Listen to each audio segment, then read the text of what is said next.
रामचरितमानस के रचिता गोस्वामी तुलसीदास जी उत्तर भारत के विदेशी तुर्क मुगल बादशाह अकबर के शासन क्षेत्र में रहते थे। एक बार अकबर को यह पता चला कि तुलसीदास जी ने किसी मृत व्यक्ति को जिंदा कर दिया है। यह सुनकर उन्हें इस बात पर विश्वास नहीं हुआ और उन्होंने बीरबल से इस बारे में पूछा।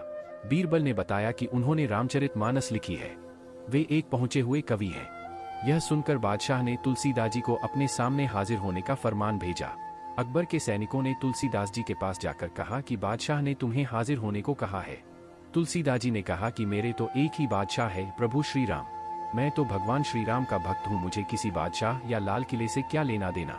तुलसीदास जी ने वहां जाने से साफ मना कर दिया। जब यह बात बादशाह को पता चली तो उसने तुलसीदास जी को बंदी बनाकर उसके सामने पेश करने को कहा। तुलसीदास जी को जंजीरों में जकड़कर अकबर के सामने पेश किया गया। अकबर ने कहा कि मैं बादशाह हूं और तुम्हें नहीं मालूम कि एक बादशाह के सामने सिर झुकाकर खड़े रहते हैं। यह सुनकर तुलसीदास जी ने कहा कि मेरा सिर को मेरे प्रभु श्री राम के सामने ही झुकता है, क्योंकि वे ही तीनों जहां के मालिक हैं। यह सुनकर बादशाह अकबर क्रोधित हो गया और उसने कहा कि हम चाहे तो अभी तुम्हारा सिर कलम कर सकते हैं या तुम्हें बंदी बनाकर कारागार में डाल सकते हैं। देखते हैं कि फिर तुम्हारे प्रभु श्री राम तुम्हें कैसे बचाते हैं। इस पर तुलसीदास जी ने कहा कि मेरे प्रभु श्री राम को मुझे बचाने की कोई आवश्यकता नहीं है, क्योंकि यह तो बहुत छोटा सा काम है। यह काम तो प्रभु श्री राम के भक्त हनुमान जी ही कर देंगे। यह सुनकर अकबर और भी क्रोधित होकर बोला, सिपाहियों, इस दुष्ट को कारागार में डाल दो। यह सुनकर जंजीर में जकड़े तुलसीदास जी को सैनिक जंजीरों से खींचने लगे। तभी तुलसीदास जी ने हनुमान जी का स्मरण किया और उनके मुख से हनुमान चालीसा निकलने लगी। अकबर ने पूछा, ये क्या बोल रहा है? तब बीरबल ने कहा कि यह हनुमान जी से प्रार्थना कर रहा है।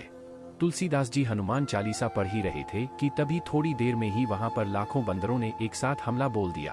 अचानक हुए इस हमले को देखकर सारे सैनिक घबरा गए और इधर उधर भागने लगे। अकबर को भी अपनी जान बचाने के लिए ऊपर गलियारे में भागना पड़ा। अकबर ने बीरबल से पूछा, ये क्या हो रहा है? ये अचानक इतने सारे बंदर कहाँ से आ गए? तब बीरबल ने कहा कि महाराज, ये वानर सेना है, तुलसीदास जी की रक्षा के लिए आई है। अब इन बंदरों का गुस्सा तब तक शांत नहीं होगा जब तक हम तुलसीदास जी ने माफी नहीं मांग लेते।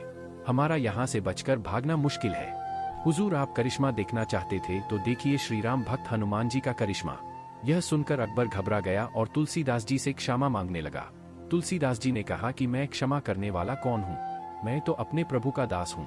बाद में अकबर ने तुलसीदास जी को सम्मान उन्हें लावलश्कर के साथ मथुरा भिजवा दिया। कहते हैं कि बाद में हनुमान जी ने तुलसीदास जी के सामने प्रकट होकर कहा कि तुमने मेरे प्रति जो स्तुति पढ़ी है वह अद्भुत है। आज के बाद जो भी यह चालीसा बढ़ेगा, मैं उस राम भक्त की रक्षा के लिए उपस्थित हो जाऊंगा। इस चालीसा को हनुमान चालीसा के नाम से जाना जाएगा।